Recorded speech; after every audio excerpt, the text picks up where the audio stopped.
আমি দিনের বেলা কি স্কিন কেয়ার করি সেটাই তোমাদের সাথে শেয়ার করছি। স্নান করে নিয়েছি, একটা ফেস ওয়াশ ইউজ করেছি স্নান করার সময়। তারপরে দেখো স্নান করে উঠে একটা ময়েশ্চারাইজার মেখে নিচ্ছি। শীত বলো আর গরম বলো, আমি ময়েশ্চারাইজারটা মাখি।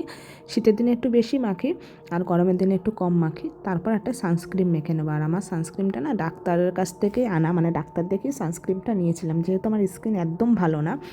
গরমের দিনে অয়েলি হয়ে যায়, শীতের দিনে ড্রাই হয়ে যায়, আর স্কিনে না কালো কালো এরকম ছোপ আছে। স্কিনটা একদম ভালো না। ডাক্তার দেখানোর পরে একটুখানি জাস্ট ভালো হয়েছে। ডাক্তার সাজেস্ট করেছিল সানস্ক্রিনটা, আমি সেই সানস্ক্রিনটা নিয়েছি। সানস্ক্রিনটা দুর্দান্ত ভালো।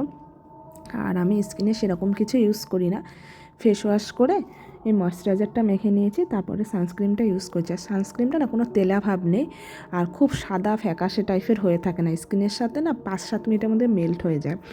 আর তারপরে এই যে ডে ক্রিমটা মেখে নিচ্ছি। আমি এইটুকুনি স্কিন কেয়ার করি, মানে স্নান করে উঠে। এর থেকে বেশি আর কিছু স্কিন কেয়ার করি না।